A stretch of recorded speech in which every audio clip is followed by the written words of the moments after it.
Good evening students. Good evening sir. God bless you और welcome to my YouTube channel colony sir commerce classes में आपका स्वागत है। और आज मैं आपको नया चैप्टर पढ़ा रहा हूँ, वो है GST, goods and services tax. इसीलिए क्या होता है, गुड्स एंड सर्विसेज टैक्स हमारा 1 जुलाई 2017 को मोदी गवर्नमेंट ने वन नेशन वन टैक्स के रूप में हमें दिया। इसमें कई सारे टैक्सेस थे, इनडायरेक्ट टैक्सेस थे, उनको मर्ज कर दिया गया और एक टैक्स बनाया गया, goods and service tax, GST. इसमें गुड्स भी आएंगे और सर्विसेज, इनको सभी गुड्स एंड सर्विसेज को इसके दायरे में लाया गया। केवल 2 प्रोडक्ट को छोड़ दिया गया है, इनमें जीएसटी नहीं लगता। एक है अल्कोहल और एक है पेट्रोलियम। इन दोनों को हमने जीएसटी के दायरे से बाहर रखा, बाकी सब जीएसटी के अंदर लेके आए। ठीक है, तो अल्कोहल यानी कि वाइन वगैरह पे हमने जीएसटी नहीं लगाया, और पेट्रोलियम है ना, घूम लो और झूम लो, दोनों पे जीएसटी नहीं लगता। घूम लो पेट्रोलियम, झूम लो वाइन, अल्कोहल, इन पे जीएसटी नहीं लगता। बाकी सारे प्रोडक्ट्स पे जीएसटी के दायरे में लाया गया और जीएसटी की 5 कैटेगरी बनाई गई। कितनी कैटेगरी बनाई गई? 5। तो पहली कैटेगरी आती है 0% वाली कैटेगरी, जिसमें सारी एसेंशियल कमोडिटीज को रखा गया। जितनी भी हमारे डेली यूज की वाली आइटम्स हैं, जैसे वेजिटेबल्स वगैरह हो गए, फ्रूट्स वगैरह हो गए, ठीक है ना, फ्रूट, आटा हो गया, ये मेन जो आइटम्स हैं इन पे जीएसटी नहीं लगाया गया। नॉन ब्रांडेड प्रोडक्ट्स पे 0% के दायरे रखा गया, इन पे जीएसटी नहीं लगाया। फिर आया जो अगला जीएसटी आया, वो 5% के दायरे में लेके आए। 5% में एसेंशियल कमोडिटीज आई, जिसमें बिस्किट्स वगैरह, ब्रांडेड आटा, ब्रांडेड आइटम्स, ये सब इसमें आ गए। इसके बाद 12% जीएसटी लेके आए। 12% जीएसटी दिखता लगता है इलेक्ट्रॉनिक आइटम्स पे, जैसे सेलफोन्स वगैरह वगैरह, ये जी चीज़ आप लेते हैं, इलेक्ट्रॉनिक आइटम, मिक्सी, जूसर, ये सब 12% के दायरे में आ जाती है। ये भी गुड्स में है। इसके बाद 18% जीएसटी का दायरा रखा गया, ये मैक्सिमम दायरा रखा गया, इससे ज़्यादा जीएसटी नहीं लगाएंगे। 18% में जो गुड्स हैं, जो मेन सबसे ज़्यादा हाई वैल्यू के गुड्स होते हैं, उनको रखा गया। इसके बाद 28% मैक्सिमम जीएसटी रखा गया। 28% जो बहुत ज़्यादा लग्जरी आइटम्स हैं, इन पे जीएसटी लगाया गया, जैसे आपके एयर कंडीशनर्स वगैरह हो गए, ये 28% जीएसटी में आ जाते हैं। एप्पल का आईफोन 28% जीएसटी में आता है, ठीक है ना। और आपका नॉर्मल फ़ोन ले लो, कीपैड वाला फ़ोन ले लो, इसमें 12% जीएसटी लगेगा, इसमें 28% जीएसटी नहीं है। ठीक, तो जीएसटी में जो था इनडायरेक्ट टैक्सेस थे, इनको मर्ज कर दिया गया। और फिर जीएसटी एक्ट जो पास किया गया था, हमारे जो पार्लियामेंट में पास किया था, वो 24 मार्च को 2017 को भारत में पास किया गया था, और 1 जुलाई 2017 को वन नेशन वन टैक्स के रूप में मोदी गवर्नमेंट ने सबको दिया। ठीक है, और आज पूरे भारत में जीएसटी लगाया जाता है हर चीज पे, और जीएसटी के दायरे में हर गुड्स एंड सर्विसेज आती हैं, और वन नेशन वन टैक्स के रूप में मोदी गवर्नमेंट ने जीएसटी हमें दिया। स्टार्ट करते हैं इसमें जीएसटी में क्या है। अब देखो, गुड्स की बात करते हैं, तो गुड्स की जो सर्विसेज होती हैं, वो 2 तरीके से सर्विस देते हैं। एक होती है इंटर स्टेट, एक होता है इंट्रा स्टेट। एक होती है इंटर स्टेट, एक होती है इंट्रा स्टेट।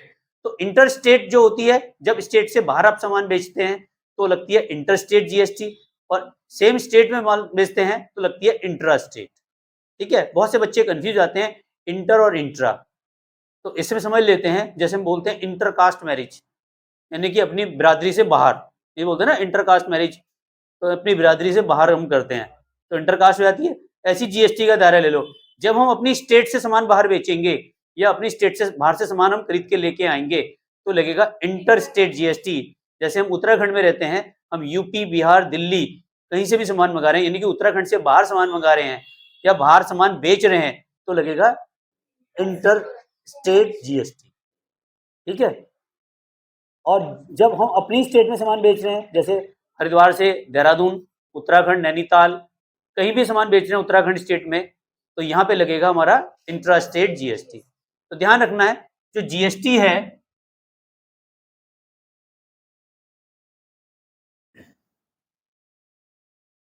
जब इंट्रा स्टेट जीएसटी की बात करता हूं मैं, इंट्रा स्टेट जीएसटी में 2 तरह से जीएसटी वसूल की जाती है। एक ली जाती है सीजीएसटी, एक ली जाती है SGST, state goods and services tax, central goods services tax. ठीक है, तो यहां पे अगर मान लेते हैं किसी गुड्स और कमोडिटी पे हम 12% जीएसटी चार्ज कर रहे हैं, तो 6% हमारा सीजीएसटी होगा और 6% हमारा एसजीएसटी होगा। अगर 5% जीएसटी है तो 2.5% होगा, 18% है तो 9% होगा, 28% है तो 14% होगा। 0% पे तो कुछ होता ही नहीं है। दूसरी होती है हमारी इंटरस्टेट जीएसटी, इंटरस्टेट जीएसटी, इस पे लगता है हमारा IGST, integrated goods and services tax. जब हम स्टेट से बाहर सामान खरीदते हैं या बाहर से सामान मंगाते हैं तो लग जाता है आईजीएसटी। अब प्रॉब्लम कहाँ आती है कि किन चीजों पे इनपुट लगता है और किन चीजों पे आउटपुट लगता है। जब सामान आ रहा है, इन हो रहा है तो इनपुट, जब सामान आउट हो रहा है तो क्या लगेगा, आउटपुट। कोई रॉकेट साइंस नहीं, बहुत आसान है। जब हम सामान खरीदेंगे तो इनपुट जीएसटी लगेगा, जब सामान बेचेंगे तो आउट होगा तो आउटपुट जीएसटी। ठीक, अगर हम सर्विसेज ले रहे हैं तो इनपुट जीएसटी, अगर हम सर्विसेज दे रहे हैं तो आउटपुट जीएसटी। समझ में आ गया? सर्विसेज ले रहे हैं तो कौन सी जीएसटी, सर्विसेज दे रहे हैं तो सर्विस दे रहे हैं मतलब आउट कर रहे हैं हम, सर्विस दे रहे हैं तो आउटपुट। ठीक है, तो इसमें जीएसटी के दायरे में बहुत सारी चीजें आती हैं। कौन कौन सी चीजें नहीं आती हैं मैं वो बताऊंगा, किन चीजों पे जीएसटी लगता है, किन चीजों पे जीएसटी नहीं लगता। बेसिकली मैंने आपको जीएसटी की जो कैटेगरीज बताई है वो 5 कैटेगरीज बताई है। पहली कैटेगरी जो आती है वो आती है 0% वाली, दूसरी कैटेगरी आती है 5% वाली, तीसरी कैटेगरी आती है 12% वाली, फोर्थ कैटेगरी आती है 18% और फिफ्थ कैटेगरी लास्ट आती है 28। बस ये मैक्सिमम जीएसटी है। ठीक है, तो ये कैटेगरीज ऑफ जीएसटी है। तो आपको ये ध्यान रखना है, ये जीएसटी की जो कैटेगरीज हैं वो 5 होती हैं, 0, 5, 12, 18 और 28। बस यही मैक्सिमम जीएसटी है। 2 चीजों पे जीएसटी नहीं लगता तो गवर्नमेंट, क्योंकि यहाँ पे सहमति नहीं बन पाई, सबके अलग अलग हैं। और पेट्रोलियम और अल्कोहल एक समय ऐसा आएगा शायद इन चीजों पे भी जीएसटी के दायरे में ले आया। स्टेट गवर्नमेंट और सेंट्रल गवर्नमेंट के बीच में सहमति नहीं बन पा रही है। जिस दिन सहमति बन जाएगी ये दोनों प्रोडक्ट भी जीएसटी के दायरे में आ जाएंगे। उस समय पेट्रोलियम के प्राइजेस बहुत नीचे आ जाएंगे। आज जो पेट्रोलियम के प्राइजेस आपको 100 रुपीज के आसपास दिख रहे हैं देखने के लिए, तो यही प्राइजेस घट पट के आपके 55-60 रुपए की रेंज में आ जाएंगे। तो बहुत फर्क है जीएसटी का। तो स्टार्ट करते हैं भी और चीजों पे। मैं आपको बता देता हूँ इंपॉर्टेंट आइटम में, जब आप जीएसटी की क्लासेस समझ रहे हैं तो आपको समझना होगा कि जीएसटी किन चीजों पे लगता है, किन चीजों पे जीएसटी कैरी फॉरवर्ड होता है, किन चीजों पे जीएसटी कैरी फॉरवर्ड नहीं होता। जीएसटी क्या होता है, पहले इसको आप एक छोटा सा पार्ट समझ लें। जीएसटी हम पास आउट करते हैं इंटरमीडिएटरी प्रोडक्ट्स के लिए, जब तक हम यूज कर रहे हैं तब तक वो जीएसटी पास आउट होगा। जैसे ही वो इंटरमीडिएट यूज खत्म हो जाएगा तो जीएसटी फाइनली जो लगता है वो कंज्यूमर्स पे लगता है। पहले क्या होता था, जीएसटी लगाने का पर्पज क्या था,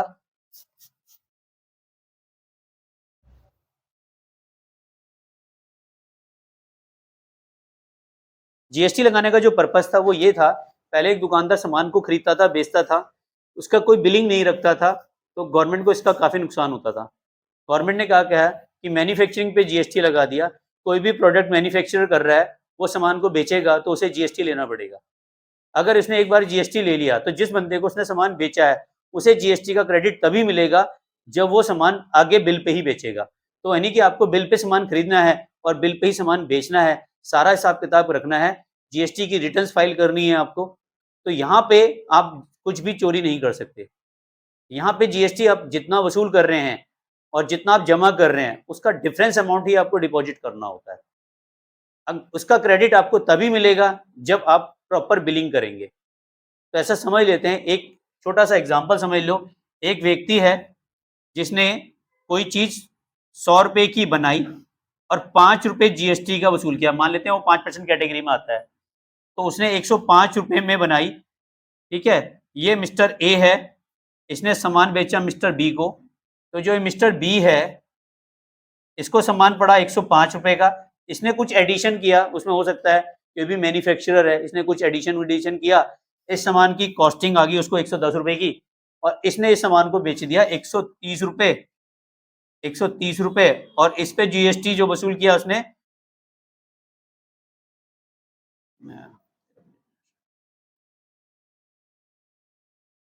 6 रुपए 50 पैसे, यानी कि 136 रुपए 50 पैसे का सामान इसको पड़ रहा है। इसमें 5% जीएसटी इसने भी वसूल किया 130 रुपए पे। तो अब ये देखो, इसने गवर्नमेंट को पहले कितना जमा कर चुका है जीएसटी के 5, तो अब इसको कितना रुपए जमा करना है, 1 रुपए 50 पैसे ये गवर्नमेंट को जमा करेगा। ये किसको जमा करेगा, गवर्नमेंट को। और इसने ये सामान बेचा है सी को, तो सी ने जो परचेज किया है वो कितने में किया है, 136 रुपए 50 पैसे। अब यहाँ पे सी भी कुछ एडिशन करता है, ठीक है। सी ने इस सामान को आगे जाके 200 रुपए में मान लेते हैं कस्टमर को भेज दिया, कस्टमर को भेज दिया। अब कस्टमर पे भी इसने जीएसटी वसूल किया 10 रुपए, तो यहाँ पे सामान कस्टमर को कितने का पड़ गया, 210। अब कस्टमर ने जीएसटी कितना पे किया, 10।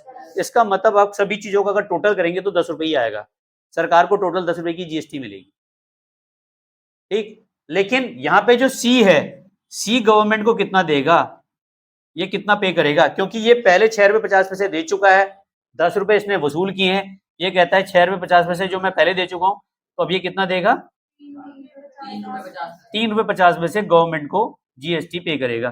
तो जीएसटी पास ऑन होता जाएगा, लेकिन फाइनली वो कंज्यूमर तक पहुंचता है, कंज्यूमर इसको अपने फाइनल कंजम्पशन के लिए यूज करता है, इंटरमीडिएटरी यूज के लिए नहीं करता, तो जीएसटी पास ऑन नहीं होगी, कस्टमर फाइनल कंजम्पशन होता है। जब तक वो इंटरमीडिएटरी यूज हो रहा है तब तक जीएसटी पास ऑन होगी। एक बंदा बिल पे सामान खरीदता है, बिल पे बेचता है, आगे जाके और बिल पे बेचता है, तो वो जीएसटी वसूल करता जाएगा।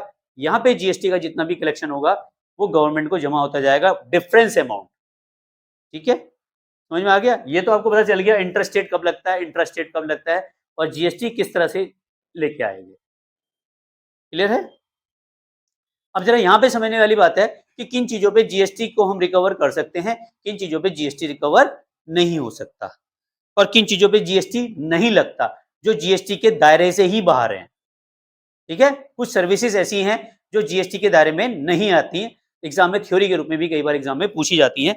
तो बात करते हैं, तो जैसे आपने usually GST paid on purchase of goods and services is not a cost for the purchaser but is an assets because it can be set off against GST collected output CGST।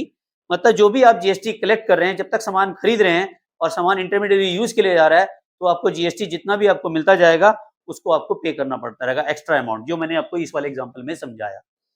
एक और आता है, कहते हैं कुछ cases ऐसे होते हैं जहां जीएसटी सेट ऑफ होता है लेकिन आपको जीएसटी का कोई भी क्रेडिट नहीं होता, जीएसटी आप कलेक्ट कर सकते हैं लेकिन आप उसको मतलब उसका क्रेडिट नहीं मिलता आपको। तो वो कौन से हैं, जैसे फूड एंड बेवरेजेस, रेस्टोरेंट के बिल, आप रेस्टोरेंट में गए, खाना वाना खाया, वहां आपको जीएसटी आपने पे किया, खाने के साथ आपको देखा होगा जीएसटी लगा होता है, लेकिन वो तो आपने अपने कंजम्पशन के लिए यूज किया ना, तो उसका क्रेडिट आपको सरकार की तरफ से नहीं मिलेगा। समझ में आया, आया ही नहीं होगा क्योंकि घुटनों पे तूने जोर नहीं दिया अभी तक। रेस्टोरेंट में पिज्जा जाके खा के आया, उसने तूने सरकार को उस पिज्जा को कहां बेचेगा, जब तक इंटरमीडिएटरी यूज हो रहा है तब तक जीएसटी का क्रेडिट मिलेगा, यही बात समझिए। अपने फाइनल कंजम्पशन के लिए यूज कर रहा है तो जीएसटी का क्रेडिट नहीं मिलेगा। एक दुकानदार है, मोबाइल खरीद के ला रहा है, उस पर जीएसटी पे कर रहा है, कस्टमर को बेच रहा है तो जीएसटी वसूल कर रहा है, तो जितना भी उसने एक्सेस जीएसटी वसूल किया वो गवर्नमेंट को जमा किया। लेकिन अगर वही मोबाइल अपनी जेब अपने लिए खरीदने के लिए किया उसने, तो फिर जीएसटी का क्रेडिट नहीं मिलेगा। ऐसी इसने कहा रेस्टोरेंट के बिल है, रेस्टोरेंट के बिल आपने रेस्टोरेंट में कहा है, खाना वाना खा के आ गए, तो जीएसटी का क्रेडिट आपको नहीं मिलेगा, ठीक है। लेकिन आपका रेस्टोरेंट है, अब देखो यहाँ पे चेंज आ गया, लेकिन आपका रेस्टोरेंट है, आपने भी तो कहीं से सामान खरीदा होगा, आपने सामान खरीदा, मान लेते हैं 10,000 का जीएसटी पे किया, आपने उस सामान को अपने यहाँ मैन्युफैक्चरिंग करके कई तरह की आइटम्स बना के बेचा, ठीक। अब आपने जीएसटी कलेक्ट किया 13,000 रुपए, तो 10 आपने दे चुके थे, इसका मतलब गवर्नमेंट को सिर्फ 3,000 देने हैं। लेकिन जिस कस्टमर को आपने बेचा, अब वो कस्टमर क्रेडिट नहीं ले सकता क्योंकि उसने तो अपने कंजम्पशन के लिए कर लिया ना। समझ में आ गई बात।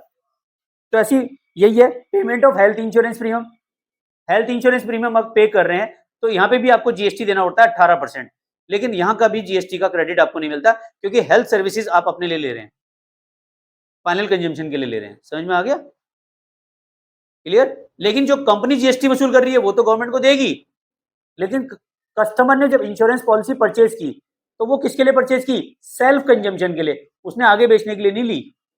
समझ लो जहां पे जीएसटी का, समझ लो जीएसटी का क्रेडिट कब नहीं मिलेगा, जब वो फाइनल डेडलाइन है, वो कहीं और पास ऑन नहीं कर सकते आप, जो सिर्फ आप तक ही रहेगा, इसके आगे नहीं जा सकता, तो उस पर जीएसटी का क्रेडिट आपको नहीं मिलेगा। समझ में आ गया। रेस्टोरेंट का बिल, रेस्टोरेंट में गए, खाना वाना खाया, अब कहां वसूल करोगे, खाना तो आपके पेट में चला गया ना।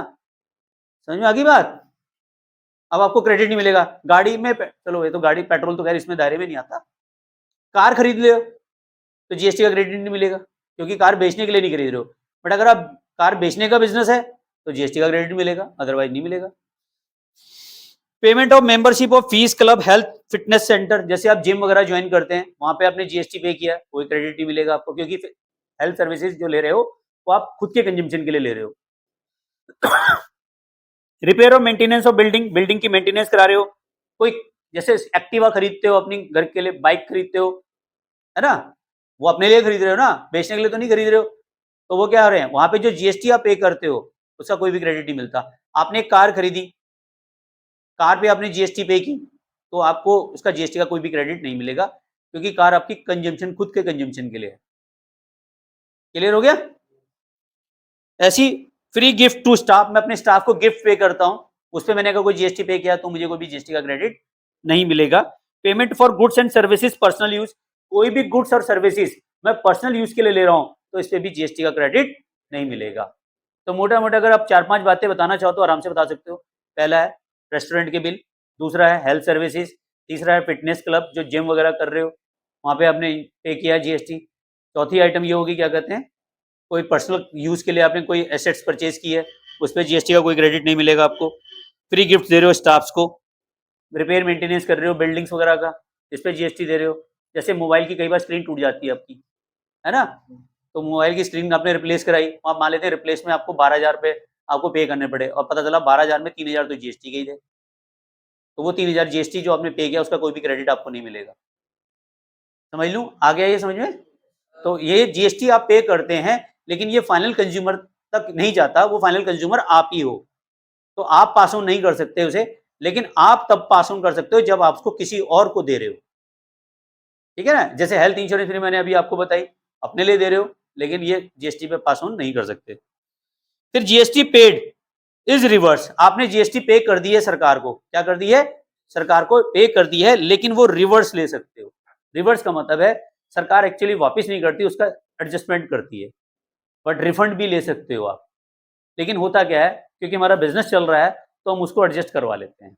अगर हमने मान लेते हैं सरकार को 500 करोड़ रुपए जीएसटी के दिए हैं और 50 करोड़ रुपए हमारे रिवर्स बनते हैं, तो अगली बार जो हमारा जीएसटी ज्यादा जमा होना था वो 50 करोड़ से कम होगा। समझ में आ गया? क्लियर हो गया? मान लेते हैं इस बार मैंने 550 करोड़ रुपए जीएसटी का जमा किया, जबकि मेरा बैठ रहा है 500 करोड़, तो 50 करोड़ मेरा सरकार पे ज्यादा चला गया। अगली बार मेरा 450 करोड़ रुपए बन रहा है तो मैं गवर्नमेंट को कितना दूंगा, 400 करोड़, 50 करोड़ में अपना एडजस्ट करूंगा।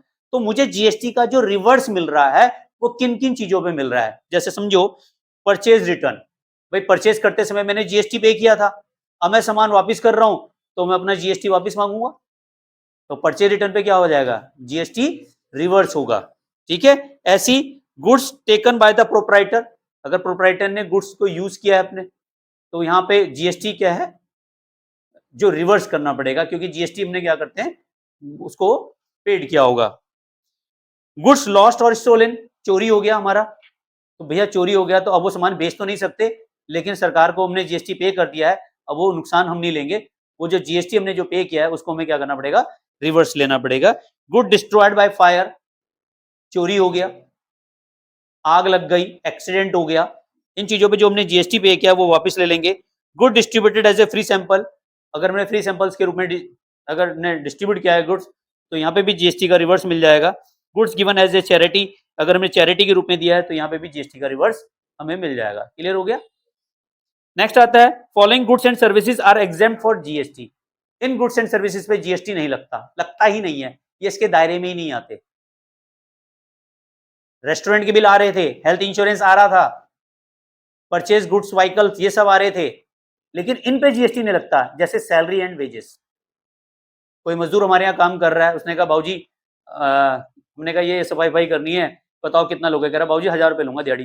मैं यार सही सही बता दे, कह रहा बाबूजी महंगाई बढ़ गई है 1,000 रुपये लगेंगे। मैंने कहा ठीक है। शाम को आया, मैंने उसको 800 रुपये 850 रुपये पकड़ाया, मैंने कहा बाबूजी 1,000 रुपये की बात हुई थी। मैंने कहा जीएसटी, गमला उठा के मार देगा मेरे सर पे, किस चीज़ की जीएसटी। तो यहाँ पे जो टैक्स लगता है वो इनकम पे टैक्स लगता है। इनकम जो हमारे टैक्स लगते हैं वो दो तरह के होते हैं, एक होता है डायरेक्ट टैक्स, एक होता है इनडायरेक्ट टैक्स। डायरेक्ट टैक्स हमारी पर्सनल इनकम पे लगता है, जैसे सैलरी से हमें इनकम हो रही है, रेंट से इनकम हो रही है, या अदर सोर्सेज से इनकम हो रही है, उस पर हम इनकम टैक्स पे करेंगे। यहाँ पे जीएसटी नहीं लेती सरकार, क्योंकि ये कोई गुड्स और सर्विसेज नहीं है।